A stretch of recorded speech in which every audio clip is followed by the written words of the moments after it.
বিএনপির লোকজন দেখেন, বিএনপির লোকজন আমাদের লোকজন হামলা করছে সাপলাগলি। বিএনপির লোকজন আমাদের লোকজন হামলা করছে। বিএনপির লোকজন আমাদের লোকজন চালাকি করছে। আপনারা কে কোথায় আছেন তাড়াতাড়ি আসেন।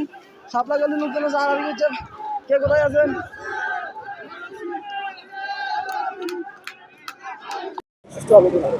এখন তো যেভাবে সন্ত্রাসীরা এরা যদি থাকে বাইরে, এরা যদি জেলের বাইরে থাকে, তাহলে নির্বাচন সুষ্ঠু হওয়ার কোনো সম্ভাবনা নেই। প্রশাসনকে অবশ্যই তাদের তালিকাভুক্ত, আমাদের তালিকাভুক্তর কথা বলেছি না, তাদের কাছে যারা হচ্ছে লিস্টেড সন্ত্রাসী তাদেরকে অবশ্যই গ্রেপ্তার করতে হবে। গ্রেপ্তার না করলে আমরা নির্বাচন করব নাকি থানা ঘেরাও করবে সেটা এখন দেখার বিষয়। নির্বাচনের চাইতে আমরা সুষ্ঠু নির্বাচনের পরিবেশ না হলে আমরা নির্বাচনী মাঠে আর ফিরে যাচ্ছি না। আমরা আমাদের থানা ঘেরাও করে প্রশাসনকে ঘেরাও করে রাখবো যতক্ষণ পর্যন্ত সুষ্ঠু নির্বাচনের জন্য এই সন্ত্রাসীদেরকে গ্রেপ্তার করা হবে। একটু বলবেন, সব মিলে আপনি এখন নির্বাচনের পরিবেশ কেমন দেখছেন আপনার এলাকায়? নির্বাচনের পরিবেশ এতদিন ভালো ছিল।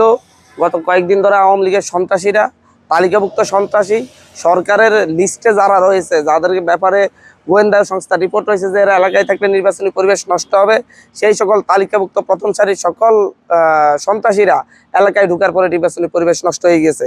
তারা গত পরশু থেকে আমাদের বিভিন্ন লোকজনের উপর হামলা করেছে। আজকেও ফেরিঘাট উদ্বোধনী অনুষ্ঠানের ওখানে আমাদের লোকজনের উপর হামলা করেছে, তাদেরকে ফেরি থেকে ফেলে দিয়েছে। আমরা এর তীব্র নিন্দা জানাই এবং এটার সুরাহা না হলে, লীগের এই সকল তালিকাভুক্ত সরকারি তালিকাভুক্ত সন্ত্রাসীদের গ্রেপ্তার করা না হলে, আমি 2 ঘন্টার মধ্যে গ্রেপ্তার করা না হলে আমি থানা ঘেরাও করব, প্রয়োজনে এসপি অফিস ঘেরাও হবে, ডিসি অফিসও ঘেরাও হবে। এই ব্যাপারে আর এক বিন্দুও ছাড় দেওয়ার সুযোগ নেই। সে প্রথম দিন থেকে আমি প্রশাসনকে আহ্বান করেছি এই সকল সন্ত্রাসীদেরকে গ্রেপ্তার করার জন্য, কিন্তু প্রশাসন এই ব্যাপারে নির্বিকার ছিল। যারা অন্যান্য সময় মানুষের ভোটাধিকার কেড়ে নিয়েছে, যারা পূর্বে অস্ত্র দিয়ে, লাঠি দিয়ে মানুষের ভোট কেন্দ্র লুট করেছে, ভোট লুট করেছে, ভোট কেন্দ্র দখল করেছে, তারা কিভাবে এলাকায় সন্ত্রাসী কার্যক্রম এখনো করার সুযোগ পায়?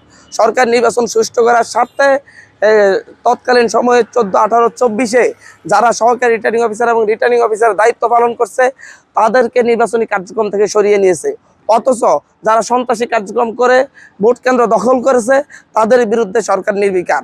তাদেরকে যদি অ্যারেস্ট করা না হয় তাহলে কিভাবে সুষ্ঠু নির্বাচন দিবে?